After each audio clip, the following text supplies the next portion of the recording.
When we talk about the moon landings, most moon landing deniers focus on the lunar lander, the astronauts, or even the moon itself. However, one particular denier has come up with a fresh reason as to why he thinks the moon landings didn't happen. And what is that reason? Well, it's comparing the whole thing to the next moon landing mission coming, Artemis.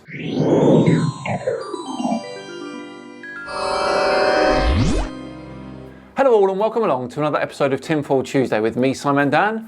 Thanks very much for joining me. Before we begin today, just want to point out that tomorrow is the 600,000 subscriber special live stream where I will be going live on this channel from sunrise to sunset. That's 6:54 AM here in the UK to 4:42 PM all day. We've got so much planned. GeoGuessr staff, debunkers coming on, Q&As, quizzes, fan art submissions, everything. So come and join us on this channel tomorrow, 6:54 AM UK time. See you then. Right, on with today's video, which is from the Conspiracy Dentist. And he is going to compare Apollo 8 with Artemis 2, which is coming next year. And I think he thinks he's got a good point.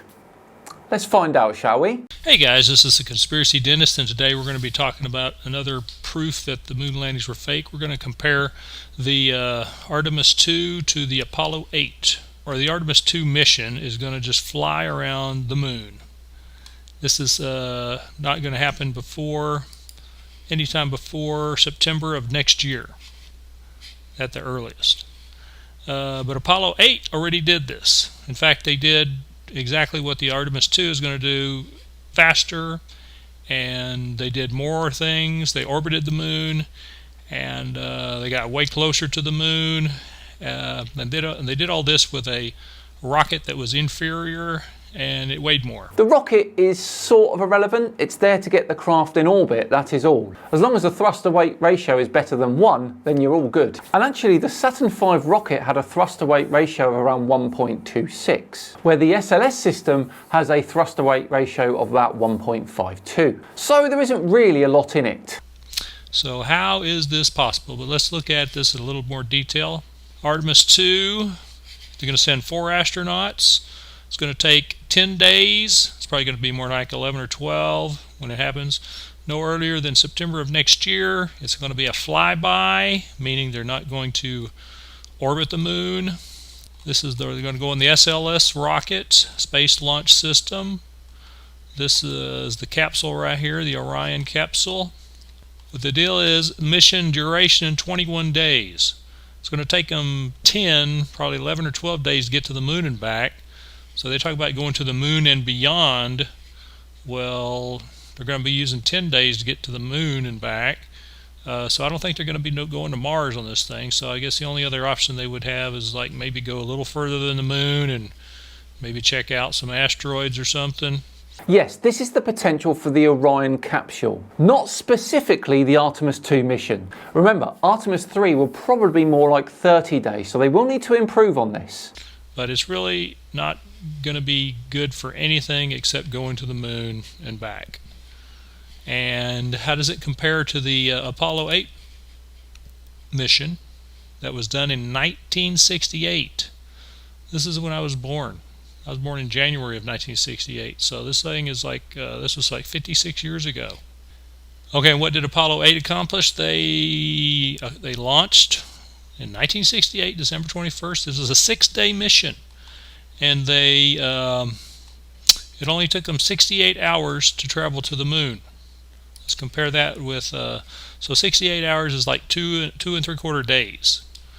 The Artemis 2 is going to take 4.5 days to get there.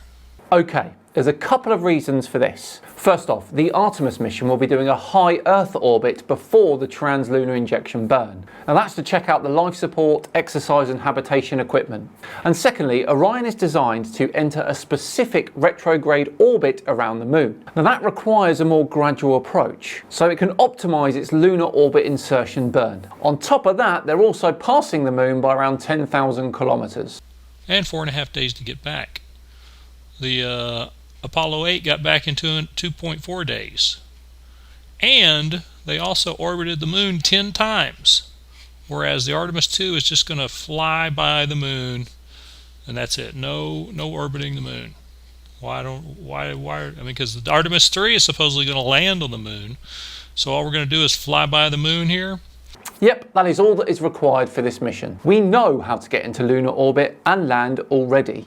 Plus, the closest to the moon, the Apollo 8 got into an orbit around the moon. It was 69 miles in altitude. Well, the closest Artemis 2 is supposedly going to get to the moon is 6,479 miles. Okay, so according to this map, 11 lunar flyby, 6,479 miles lunar far side altitude, average. So the closest they're going to get to the moon is 6,479 miles, whereas Apollo 8 was 69 miles from the moon.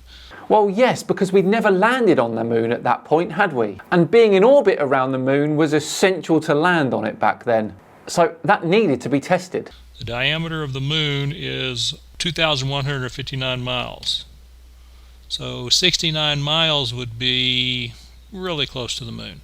Okay, but the 6,479 miles that the Artemis 2 is going to get to the moon is like, okay, the diameter of the moon is 2,000.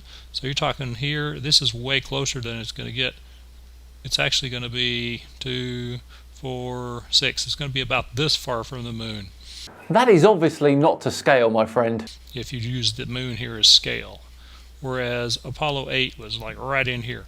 Also, this is not drawn to scale. Thanks for that. Would never have known otherwise. I don't know how he thinks this proves the moon landings to be false or a hoax. The Earth and the moon are way further apart than what this picture shows.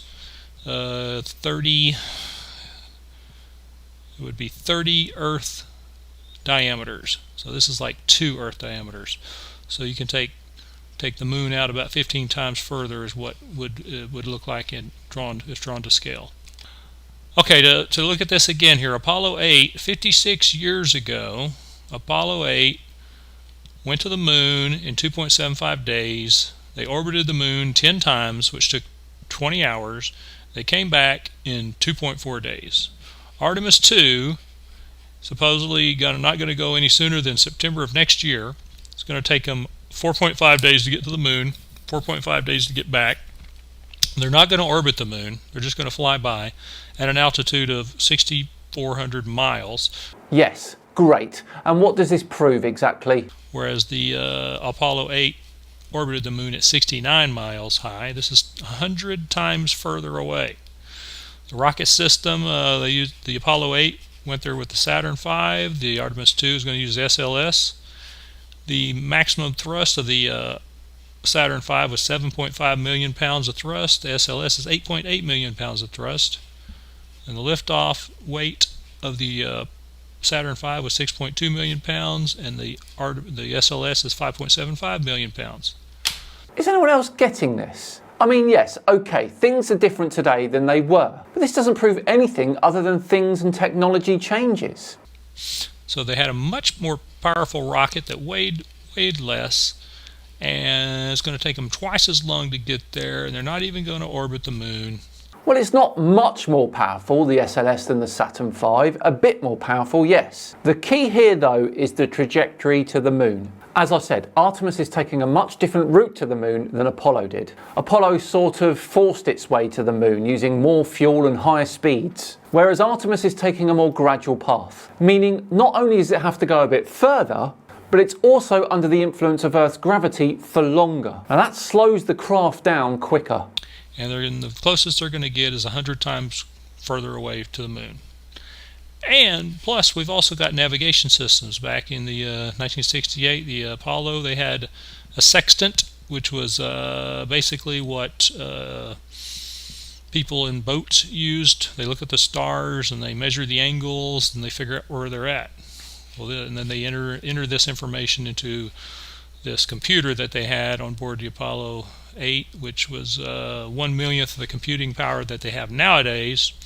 So now they have computers that are 1,000,000 times more powerful. They have sensors that automatically measure all of these stars and everything, so they know pretty much exactly where they're at.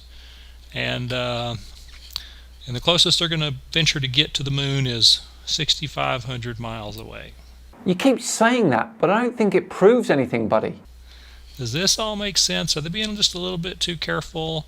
Why does it take twice as long to get to the moon? With more powerful rockets, you can't get very close to the moon.